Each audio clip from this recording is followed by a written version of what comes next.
अस्सलाम वालेकुम everyone, this is me doctor Sharoon Bhatti और आज हम डिस्कस करने जा रहे हैं स्पेशली बोर्ड एग्जाम्स के हवाले से जो कि 7 अप्रैल 2026 से होने जा रहे हैं।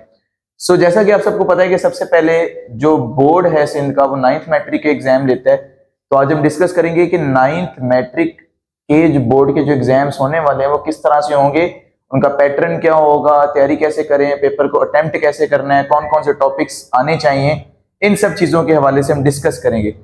मैं चूंकि बायोलॉजी पढ़ाता हूं तो आज हम बेसिकली जितनी भी डिस्कशन करेंगे वो सारी की सारी बायोलॉजी के पेपर के हवाले से ही होगी। चलिए डिस्कस करते हैं। अच्छा, सबसे पहले हम ये देखते हैं कि हमारा जो बायोलॉजी का पेपर है वो कितने मार्क्स का होगा। बायोलॉजी का टोटल जो मार्क्स होते हैं वो 75 होते हैं। अब इन 75 मार्क्स को दो डिविजन्स के अंदर डिस्ट्रीब्यूट किया गया है। एक प्रैक्टिकल, पहला पार्ट प्रैक्टिकल का है जिसके 15 मार्क्स होते हैं और दूसरा हिस्सा जो है वो थ्योरी का है जिसके 60 मार्क्स होते हैं। टोटल 75 मार्क्स हो गए। अब ये जो थ्योरी वाला जो पेपर है ये वो पेपर है जो बोर्ड में जाकर मतलब डिफरेंट सेंटर जो लगते हैं हम कॉपी पे जाके लिखते हैं। इस पेपर को जब हम देखते हैं तो इसमें 3 सेक्शंस होते हैं, section A, section B and section C. Section A जो है वो एमसीक्यूज बेस्ड होता है, इसके 12 मार्क्स होते हैं मोस्टली, लेकिन 2 मार्क्स प्लस माइनस हर सेक्शन में हो सकते हैं। ठीक है। इसके बाद सेक्शन नंबर बी आता है जिसमें शॉर्ट आंसर्स होते हैं। इसके अंदर टोटल 8 क्वेश्चंस अटेम्प्ट करने होते हैं और ये भी टोटल 24 मार्क्स का होता है। उसके बाद सेक्शन सी है जिसमें लॉन्ग आंसर्स होते हैं, इसमें टोटल 4 क्वेश्चंस अटेम्प्ट करने होते हैं और ये भी टोटल 24 मार्क्स का होता है। तो जब हम इसको टोटल करेंगे 24 और 12 को, तो हमारे पास टोटल जो मार्क्स बनेंगे वो 60 बनेंगे। तो ये मार्क्स की डिस्ट्रीब्यूशन मैंने आपको क्लियर कर दी कि किस तरह से होती है। अब क्वेश्चन ये अराइज होता है कि जो बोर्ड है उसका पासिंग क्राइटेरिया कितना होता है, मतलब कितने % मार्क्स अगर कोई स्टूडेंट लेता है तो उसे पास कंसीडर किया जाता है। तो वो क्राइटेरिया है 40% मार्क्स। ओके, अब हम डिस्कस करेंगे कि न्यू पैटर्न 2026 में जो बोर्ड का आने वाला है वो क्या होगा और उसको अटेम्प्ट कैसे करना है। देखें, मैंने आपको बताया कि हमारे पास जो हमारा जो पेपर होगा वो 3 सेक्शन पे मुश्तमिल होगा, section A, section B and section C. और सेक्शन ए टोटली बेस्ड होगा एमसीक्यूज पर। अब इस एमसीक्यूज को सॉल्व करने के लिए पहले ट्रेडिशनल मेथड होता था, हमारे पास एक पेपर आता था, हम उसमें से राइट ऑप्शन सिलेक्ट करते थे और उसको अपनी आंसर कॉपी में लिखते थे। इस दफा ऐसा नहीं होने वाला। इस दफा एक नया पैटर्न इंट्रोड्यूस कराया गया जिसका नाम है OMR शीट।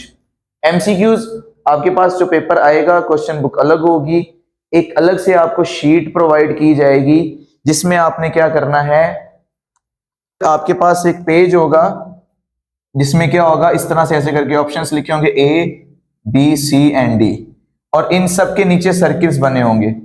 जो करेक्ट ऑप्शन होगा उसको आपको प्रॉपर्ली फिल करना है। ठीक है, for example option number C जो है वो बिल्कुल करेक्ट है तो इसको मैं प्रॉपर्ली फिल करूंगा। अब इस दफा इन्होंने ऐसा क्यों किया है? इस दफा इन्होंने ऐसा इसलिए किया है ताकि जो चेकिंग क्राइटेरिया है उसको ज्यादा बेहतर बनाया जा सके और कंप्यूटराइज्ड या डिजिटल चेकिंग के थ्रू कॉपीज जो है ना वो चेक की जा सके।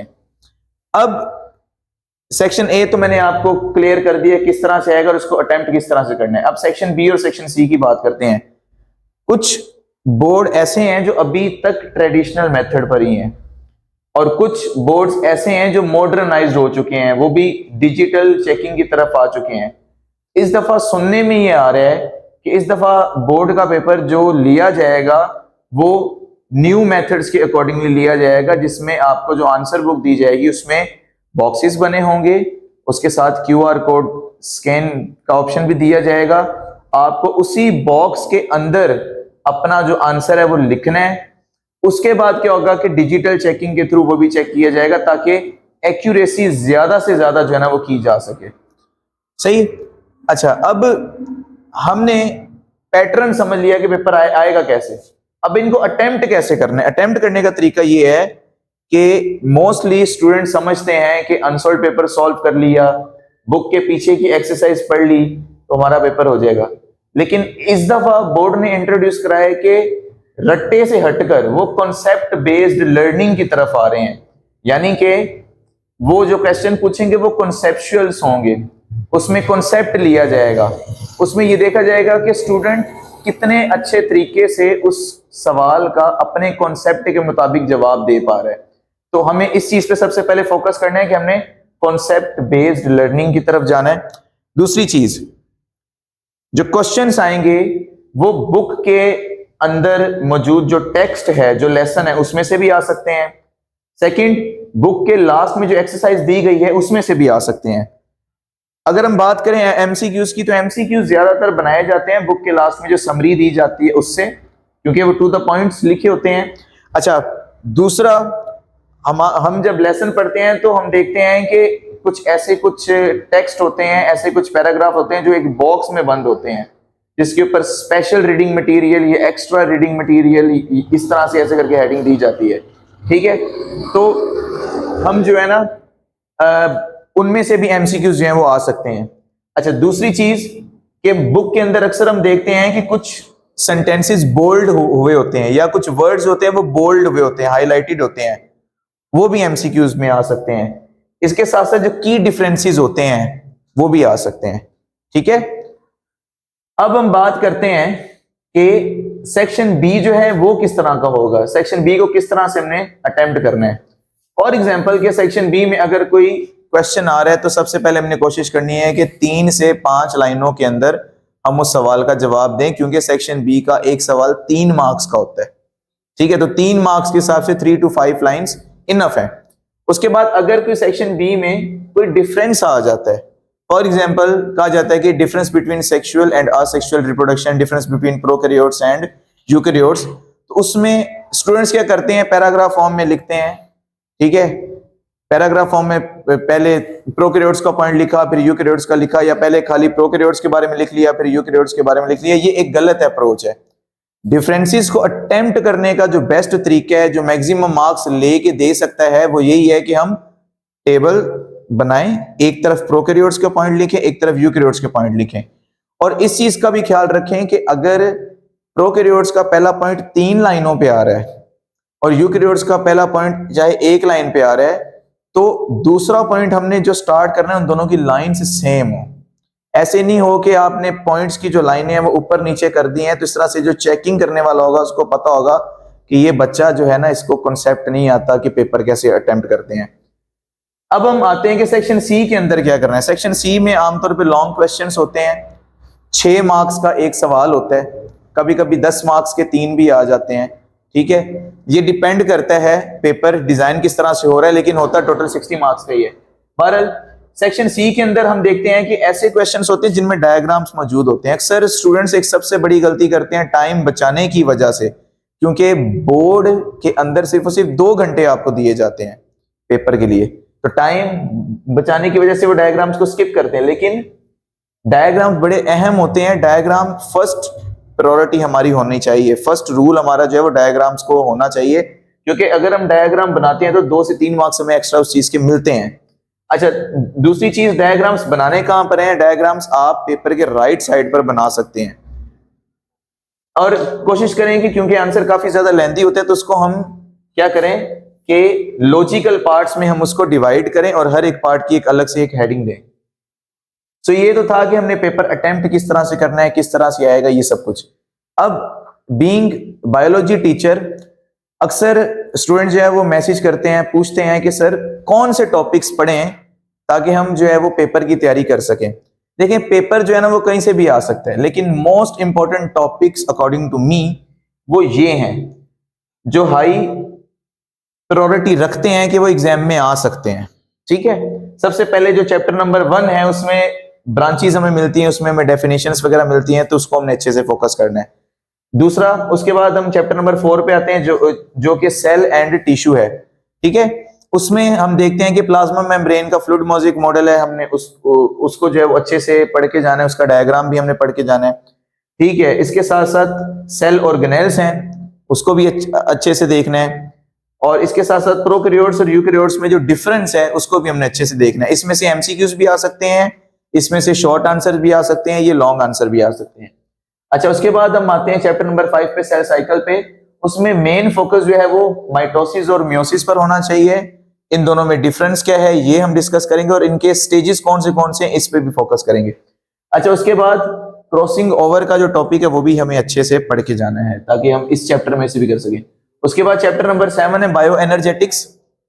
इसमें क्या करना है कि इसमें दो बेसिकली मेजर जो है ना वो प्रोसेसेस हैं, एक फोटोसिंथेसिस और एक रेस्पिरेशन। इन दोनों के बारे में हमें डिटेल में जो है वो पढ़ के जाना है ताकि इनमें से अगर कोई क्वेश्चन आ जाए तो उसको हम अच्छे से अटेम्प्ट कर सकें। फोटोसिंथेसिस में डार्क और लाइट रिएक्शन दोनों पे फोकस करना है, और रेस्पिरेशन में एरोबिक और एनएरोबिक रेस्पिरेशन दोनों पर फोकस करना है। उसके बाद कुछ क्वेश्चन न्यूट्रिशन और ट्रांसपोर्टेशन के हवाले से भी आ सकते हैं, जिसमें डाइजेस्टिव सिस्टम है ह्यूमंस का, ट्रांसपोर्ट इन प्लांट्स है, और मैकेनिज्म ऑफ ट्रांसपायरेशन है। इनको हमने जो है ना वो अच्छे से फोकस करना है। तो ये क्लास 9th के कुछ टॉपिक्स हैं जो मेन है जो कि बोर्ड में आ सकते हैं। उसके बाद हम आते हैं क्लास मैट्रिक पर। क्लास मैट्रिक में से जो चैप्टर गैसेस एक्सचेंज है उस पे फोकस करना है, जिसमें इफेक्ट ऑफ स्मोकिंग, ठीक है, और अल्वियोलाई के बारे में पढ़ के जाने अच्छे से, जिसमें अल्वियोलाई का स्ट्रक्चर कैसा होता है और किस मैकेनिज्म के थ्रू गैसेस एक्सचेंज होती है वो भी पढ़ के जाना है, ठीक है। अच्छा, उसके बाद है होम्योस्टेसिस। होम्योस्टेसिस एक बड़ा ही अहम चैप्टर है। इसमें से काफी सारे एमसीक्यूज भी आ सकते हैं, डेफिनेशंस भी आ सकती हैं, शॉर्ट आंसर्स भी आ सकते हैं। तो मेन फोकस जो हमारा जो होना चाहिए वो नेफ्रॉन पे होना चाहिए। नेफ्रॉन को डिटेल में पढ़ के जाना है, नेफ्रॉन का स्ट्रक्चर कैसा है, ठीक है, कहां पर मौजूद होता है, क्या मैकेनिज्म है इसका, ठीक है, ये सब चीजें पढ़नी है। इसके बाद जो किडनी डिसऑर्डर्स है जिसमें डायलिसिस एक बड़ा एक अहम है उसमें क्योर में, तो ये भी अच्छे से जो है वो पढ़ के जाना है इसमें। उसके बाद हमारे पास चैप्टर आता है कोऑर्डिनेशन एंड कंट्रोल। इसमें न्यूरॉन से रिलेटेड जितनी भी इंफॉर्मेशन उस चैप्टर में मौजूद है वो पढ़नी है, ब्रेन से रिलेटेड जितनी भी इंफॉर्मेशन है वो पढ़नी है, और एंडोक्राइन सिस्टम जो है उसको अच्छे से पढ़ के जाना है। उसके बाद हमारे पास चैप्टर आता है रिप्रोडक्शन। रिप्रोडक्शन में असेक्सुअल रिप्रोडक्शन अच्छे से उसको जो है ना वो पढ़ के जाना है, और सेक्सुअल रिप्रोडक्शन भी पढ़ के जानी है, ठीक है। असेक्सुअल रिप्रोडक्शन में मेनली फोकस होना चाहिए बडिंग और फ्रेगमेंटेशन पर। उसके बाद अगला चैप्टर है इनहेरिटेंस। इनहेरिटेंस में जो मेन क्वेश्चन जो आते हैं वो मेंडल लॉज में से आते हैं, और अगर मेंडल के लॉज में से अगर कोई आप क्रॉस भी अगर आ जाता है, ठीक है, मोनोहाइब्रिड क्रॉस, डाईहाइब्रिड क्रॉस, तो उसको भी आपने लाजमी ड्रा करना है, अच्छे से अटेम्प्ट करना है, और रेशियोज वगैरह भी उसके लिखने हैं। इसके बाद sex determination, either how the male is formation होकर and how the female formation is होकर, ये सब चीजें आपको जो है वो पढ़नी है। जीनोटाइप और फिनोटाइप में क्या डिफरेंस होता है, और इस चैप्टर के अंदर जितनी भी डेफिनेशंस हैं, जैसे डोमिनेंस क्या होती है, होमोजाइगस क्या होता है, रिसेसिव क्या होता है, ये सब चीजें आपको जो है वो पढ़ के जानी है। इसके बाद हम आते हैं एनवायरमेंटल बायोलॉजी पर। उसमें सबसे पहला जो टॉपिक है वो एनर्जी फ्लो है, इसको अच्छे से पढ़ना है। पॉल्यूशन है, role of vaccine and antibiotics, ये सब चीजें हमको अच्छे से पढ़कर जानी है। सो ये तमाम तर ओवरव्यू था बायोलॉजी के पेपर के हवाले से। बहुत शुक्रिया।